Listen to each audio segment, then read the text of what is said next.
Again, just start off with emulation auras. Okay. Okay. Okay.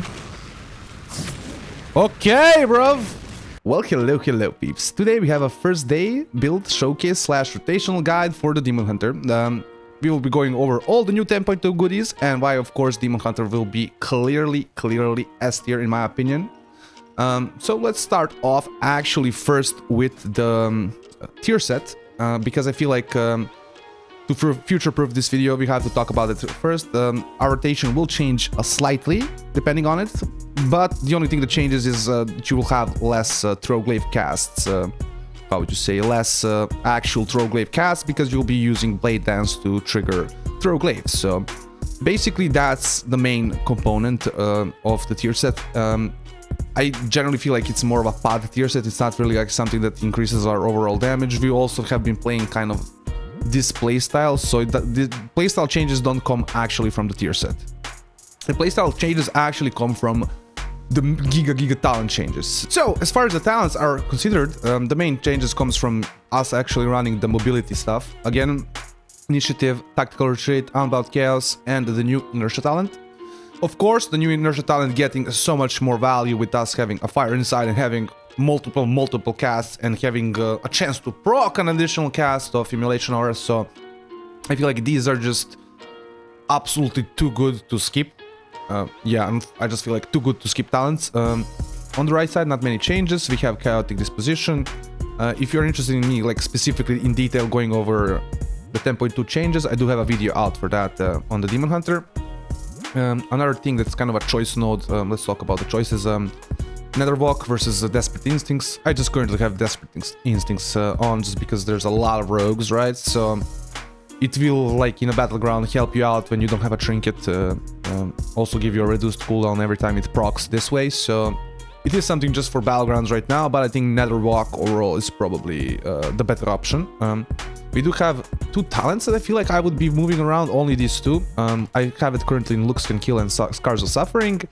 But I feel like Scars of Suffering might be like too big of a DPS loss and not that much of a defense buff, right? So this being taken into something like Isolated Prey, maybe even Chaos Theory or Glaive Tempest. I don't know if I would be running Glaive Tempest, but you know what I mean, right? You basically have a choice, either go for some defense or go for more damage, right? Something like this. Or maybe like Looks Can Kill and Furious Gaze, or you could even go for Blind Fury. So there is some choices here. It will get metafied sooner or later, right? So right now I'm just not 100% sure which one of these options is the best. The other stuff I feel like is like mandatory. Yeah, nothing is here skippable. Mortal Dance. Yeah, I don't feel like you're running Mortal Dance over Deflecting Dance probably ever. Maybe in 2s, but as far as like, yeah, and maybe in 3s if you're like not getting targeted, but generally speaking, just feel like Deflecting Dance is too much value compared to a Mortal Strike effect, especially since we were a class that was suffering, you know, defensively. On the Demon Hunter side, there's also like a bunch of changes. This is what I've gone with for now. I don't feel like there's any points that you can really move around. Precise Sigils is very important since Sigil of Flame actually deals a ton of damage now, so you want that to be casted like instantly and at your target, right? You don't want to be trying to aim that. Other than that, I don't feel like anything else is like confusing. Like we have to take Chaos Nova if you want 2 stuns. Guess you could take it out if you really wanted something else, right? We can't get Elysian Degree, so you can only get like 2 of these capstones. So yeah, I feel like this side there's not much to think about. What there is to think about really is now we have some kind of let's say choices with PvP talents. As far as DPS PvP talents are considered, Blood Moon is your only way to get the Demon Soul basically. You don't have like a proc anymore, so your only way to get the Demon Soul and get that damage buff is gonna be Blood Moon. Of course, this is like value of this is increased versus Warlocks because you can you do use it on the demon and get 100% proc on it. But yeah, generally speaking, what I will be running if I want more DPS and more just like aggressiveness is Sigil Mastery, just because you'll have a lot more damage on your Sigil Flame, which hits around like 110k now. a lot more casts, and you will have a lot more frequent casts of Sigil of Misery, your fear. So basically, if you want to play aggressive, these two will be your choices. And of course, you have Reverse Magic, Rain from Above, and Attainment as your defensive choices. So now, as far as the rotation is considered, the sustained rotation doesn't really change much. The core of it doesn't change. What you spend on your Fury doesn't change. It's really how you generate your Fury and how you use your Fellblade that I feel like really changes. So Fellblade is something that you really want to be comboing in, either with Fell Rush, Unbound Chaos, or with Vengeful Retreat. So basically, you always want to make sure you have Fellblade to combo in with those, just because while we used to have to use it kind of more baseline to generate Fury, I feel like right now we have so much more Fury generation from having multiple Immolation Auras, from having Vengeful Retreat, what's the talent? Tactical Retreat, sorry, yeah. The talent, so we have a lot more Fury generation that we had before, so Fellblade is just something that I feel like should be used more as a combo spell, kind of, or as a gap closer, right? Not something you should be just casting out to generate Fury. And that is really it, where the main change comes from, even in the sustained rotation, is just a leveraging Immolation Aura with Unbound Chaos, and of course comboing that with Fellblade and Initiative from Tactical Retreat from proccing. So basically that's the kind of main thing. Another thing is that we are currently bugged. I'm gonna just show it on the screen, I'm not gonna attempt it, but if you cast Immolation Aura, you can sometimes just get another extra global. So basically, it's not gonna count Immolation Aura as a global, and you're just gonna be able to combo straight into Essence Breaks, combo straight into Blade Dance, combo straight into like Fell Blades. Let's see if we can get it to proc here.